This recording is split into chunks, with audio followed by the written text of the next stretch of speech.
What is up, everybody? Kevin Iole here. I am joined right now by Jon Wood, the head coach of Syndicate MMA. There are so many good MMA coaches, and so many of them live in Las Vegas, so I'm lucky to get a chance to be around a lot of these guys.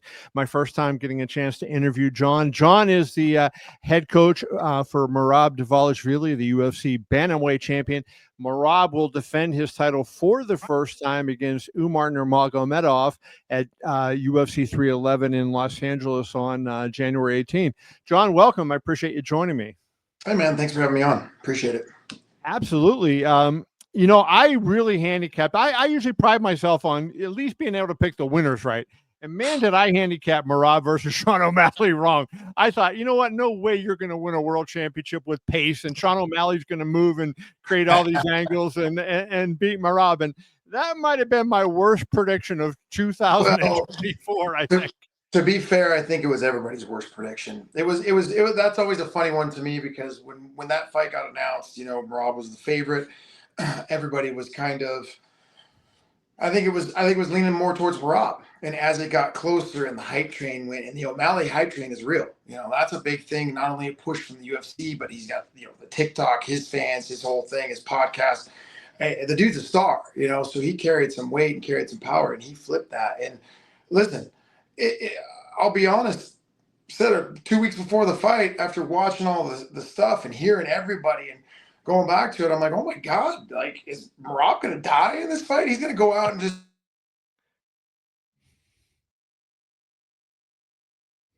All right. Sorry about that. Jon is back, but you were just saying 2 weeks before the fight, and then that's where we lost you. Yeah. 2 weeks before the fight, the hype was so big. You're watching the countdown. You're watching the behind the scenes. You're watching every. And now I don't know how Merab's going to, O'Malley's got the death touch. He's going to hit him once and it's over. He's going to eat a knee. And I'm starting to think, oh my God, is this real? Did I miss something? Did I not see something that, but that's what hype does. And so every single person, I don't think there was one person that took Merab for that fight. Every analyst, everybody. So a lot of the media took Merab. I was one of the few media people on the wrong side of that one. So yeah, and fortunate, like, you don't see what happens in here every day and how hard he trains and what we do, and that's obviously the benefits of being the coach and then knowing what you're up against. And Merab's a special dude. Let's look at that fight very quickly because, like the first minute or so, you wonder what was going on. And, when Merab turned away from the action, Herb Dean says, get back, and I almost wondered, I said to myself, is he mentally there? And then I realized as the fight went on, he is so hyper focused on this thing. It was incredible. What was going through your mind in those early stages when you saw him kind of sort of split his attention away? Listen, that's kind of, I get asking that question a lot, especially for this one, and everyone. Is Merab, emotional for this one? Is he too emotionally invested? Is he too this? That's just part of him. That's what he does. But it's the emotionalist. It's the emotions that's pointed in the right direction. It's when you're overly emotional, and those emotions are in the wrong direction. That's when it starts to really hurt and affect, a fighter. But Merab's not like that. If anything, he's out there having fun now, too much fun. Where I'm like, hey, yeah, let's start focusing a little bit. We can start finishing some of these fights. Like, I get it when you're laughing and having a good time. You got Henry Cejudo and a choke. Let's go ahead and finish that. Then let's laugh. Those kind of things. We knew that one going into, to that O'Malley's coach was going to, be talking a little shit from his corner and doing that. And that's what happened in there. And, obviously you want your fighter to stay focused on what's in front of him because those things can't get distracted. A lot of chaos happens in the cage. But Merab reels it back in really quick. He's a master of, having a little outburst for a second, and then right back to what he's doing. So it was never, after as far as that fight, when he went out there and was controlled and his footwork was good and he hit that first takedown and I saw how easy that was, I turned to the guys in the corner. I was like, man, this is gonna be an easy night. It's over now. Yeah. Yeah, done. He has been on, I mentioned this to Ali Abdelaziz yesterday and he kind of scoffed at me, but I said, when you look at the the role Merab has been on. He beats Jose Aldo at UFC 278. A really dominant win over Peter Yan, who we just saw had a really nice win. Defeats Cejudo impressively at UFC 298, and comes back against O'Malley. I mean, that is 4 really big wins in a row, and yet look at the odds at DraftKings. I don't know if you happen to catch the sportsbook number, but O'Malley, excuse me, Umar is the favorite. He is minus 325, and Merab is plus 260. After that kind of run by Merab, Umar is still the favorite. Does that shock you? Yeah, it does in the sense of logic, but MMA isn't necessarily a logical sport. Sometimes, the rankings aren't logical. Who and how people, when they get fights, aren't logical. The fans, everybody's got their favorites. And let's be honest, betting is, a lot of, it's just who you like, who you want to put money on, who your favorite is, who you're willing to. You watch one little segment on somebody saying, "Oh, my guy's this and that and that," and let's be honest, Umar's last name carries a lot of weight, right? So with that last name, and rightfully so, there are undefeated champions, and the lineage is phenomenal. But so a lot of people just sway those lines with betting and who they like, but we've taken the role, I think, every fight where Merab ends up being the underdog always. He ends up being the underdog because the other person is, is a fan favorite or is a this or is a that. And I think that's what's happening here. And I don't see the logistics of, what Merab has done in his career and being the champion. Yeah, you want to make Umar the favorite? Sure. Should it be that big? No. Should he even be the favorite? Absolutely not in my eyes. I don't think he's going to be the favorite, and that's okay. A lot of people are going to win a lot of extra money because of it. So it's okay. We don't really look at that and pay too much attention to it, and it doesn't shape. Oh my God, the effect of our day and our training. Or we've got it just is what it is, and it's a fan based thing, and it's people betting on who they think and what they want, and 90% of the time they're wrong anyway. So. What is Merab's path to victory here? Because when you look at it, you go, if he goes to the ground with Umar, and Umar obviously has those great submissions. Merab likes to wrestle, take guys down. What do you think? Do you feel like he can win a fight standing up? And is that his path, or do you think Merab would be comfortable enough with his BJJ defense to go to the ground with Umar if he had to? I think Merab is getting better every single day at everything. And you can see that in the evolutions of his fights, his striking, his patience, his, he's still a wild man, but we're keeping that contained in the right areas to where it leads to a path to victory. I believe Merab's striking is the best that I've ever, seen it in any camp. And that might be cliche just for the simple fact that, every fight is that next best, everybody says that this is the best camp, this is the best this is the best that, right. But that's what you want. I want my fighter to be getting better every time, and this is the best he's looked. And I think that we can win in striking. I think we can outstrike him. I think, yes, Umar has great wrestling defense, submissions. I think we'll defend that and make sure that, we're in the right places at the right time. And I think, first 2 rounds are going to be tricky and slick. And, I always say this, had Umar gone out there and just ran through Sandhagen and taken him down and subbed him, then I think those odds and I think those things that we were just talking about would make a little bit more sense. He didn't.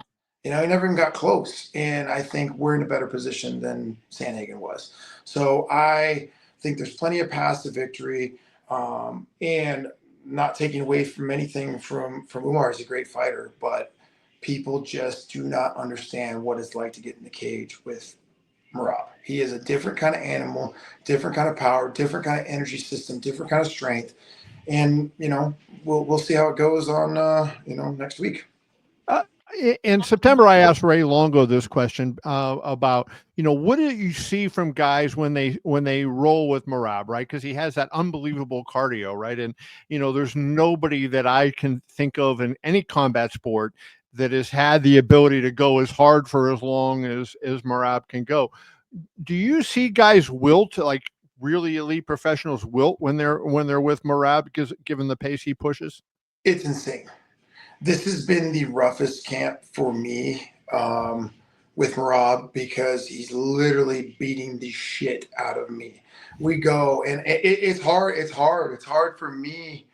And I'm not like, just saying that to say it. It's hard for me to go 5 rounds with the guy on the pads. And this is the first time ever. Like I've kept pace with him for a long time, and I pride myself in being able to go with my guys. Like it's essentially a solid sparring session. And we had one today, and by round 4, I was just like, oh my God, please let this be over. And I got my crew and people, everybody out sitting in the cage laughing and doing ooh and on. And Yeah. we've had super high level guys. We have a great room here, high level rooms, and it's very, very impressive to see what he does with people, what he does with Aljo, what he does. Like guys do great. If somebody asked me this question today, they're like, does anybody win moments? I'm saying, yeah, lots of people they have a good go with him, but you can't keep that level up with him. You do this, he does this. You do this, he does this. And then all of a sudden the gap just gets bigger and bigger and you start to wilt. And I'm not kidding, Kevin, in the 5th round, 6th round, it's his best round. It's his hardest. Incredible. I've never seen anything like it to where anybody can humanly possibly push themselves this way. He'll do 6 rounds with all phenomenal, high level guys. And then I'll kick him out of the cage. We got a nice sit in there, and he'll be over across the mat doing 4 more rounds. Like he'll go hide in the corner and do it. He'll come back at night. The guy just has a gas tank. It's crazy. It's unreal. I should mention, for people who didn't see this, and I don't know if you caught it, after he won the title, it was a couple days, Daniel Cormier wanted to interview him, and Cormier goes live, and he turns the video on, and there's Merab outside running, and he says, we are late for the interview because 4 days after he won the title, Merab is out doing road work. And I think if that didn't say what Merab Dvalishvili is all about, I don't know what would. Yeah, it's nonstop. It's every day. I have people, I have a list of people that I tell, like, listen, call me when he, if you see him back in the gym. Just 2 nights ago, we finished our sparring, did our thing, we had a session, comes back at night, I get phone calls, hey, Merab's here, he's back sparring another guy. So like I try to keep tabs on controlling a little bit, but there's just he just doesn't stop. He just doesn't stop, and he doesn't get tired. It's crazy. I've just never, there's just no, it's such a weapon. It's the pace of what he does is such a weapon. His work ethic, and he gets asked that all the time. Where does this come from? And half of it's genetic, and the other half is just an amazing mindset. Of being able to push himself. But it's crazy. Does it ever worry you about the weight? Because now, like, if he's pushing so hard, do you think he's losing? Like, do you have to feed him more because of how much he works, and so that he's on weight? No, he's very good about that kind of stuff. Everything about Merab is pretty different and crazy. And the way he cuts weight, the way he diets, the way he pushes himself, and the method works, man. Like he has his stuff so dialed in that, the old saying of if it ain't broke, don't fix it. Right. I wouldn't want to change anything until he's ready to change stuff. Like he's got his diet on. He's always, his weight's always good. He's always ready to go. His cardio is always good. Like hurt, sick, anything you ever see, he just doesn't stop. Even when he's, we've gone through some injuries, not in this camp, but previous stuff, when banged up and illnesses, the dude doesn't stop. Like for me to get him to take a day off, it's crazy. So I let him have his method. And it's worked. How would you argue with it? Yeah, no. Well, let's talk very quickly a couple other topics. One, you were in the corner for a fight that I am shocked did not get mentioned for fight of the year in 2024, which was Alex Pereira's win over Khalil Rountree. I could not believe Khalil Rountree. I guess I could believe it because I said before the fight that he was going to put on a show. But the heart that guy showed, what was it like being up close? I know you were working Khalil's corner that night to see the heart that he showed in that fight and the drive. He was such a huge underdog. He was getting criticized in all corners for even getting the fight. Sure. And what went through your mind as you're watching him perform round after round and giving as good as he got? Oh, it was awesome, man. I love Khalil. That's a special dude all the way around, special fighter, special human. You know, and he's got a giant heart, and he wears it on his sleeve, and he's you know, he's a guy that I think is capable of doing so many great things, and I think eventually we will see that belt around his waist. Pereira is just something different, though, man. That guy is, Yeah. like, just seeing him up close and just seeing the size of his head, the size of his hands. Right. He's just a big, scary man. It's just like the first time on the scaler when they were out there, I was like, whoa, my God. Yeah. You know, so he's a champ for a reason, but I think Khalil did a hell of a job. And I mean, did as good as you possibly could for as long as you could with a man that literally does have the death touch, for a guy that, you know, once he starts hitting you, I think the game plan, I think Khalil did a phenomenal job at running the game plan that we had and sticking to it. But when someone hits you so hard, it rattles your brain and your soul, you know, sometimes that changes things. And so, you know, Pereira we were up the first 2 rounds, and I think up going to the third until Pereira decided to find his jab, which he doesn't use a lot in fights, but he found his jab and then made I wrote that jab was amazing, that fight. And my God, you know, and people don't even realize too, like, you never get to hear behind the scenes, and Khalil never talk about it, but we went into that fight with, he had his nose surgically repaired, you know, in the camp because it busted. I remember. You know, we showed up to the fight week with our nose. We knew the first punch that landed was going to bust him wide open. So we already had that going against us. And man, for him to just go out there and fight the way he did, and like I said, there was a couple things just, you know, we're this close from getting there, but you know, he'll be back. And Pereira is like, he's the boogeyman for a reason, and that's a special, you know, champion right now. And he deserves all the credit for being able to make the adjustments he makes in the fight. And he's just, that guy's out of this world. Let's wrap with this. You know, Pereira made the comment after that, you know, he wanted to try for the heavyweight title. No fighter has ever won 3 weight class titles in the UFC. He's got middleweight and light heavyweight. What chance would you give him, you know, whether it's Jon Jones or Tom Aspinall, but let's say Jon Jones, since Jones is the champion? What chance would you give Pereira being able to move up to heavyweight? Because you got to figure he'd be around 240-ish, right? You know, what chance would you give him of winning a heavyweight championship?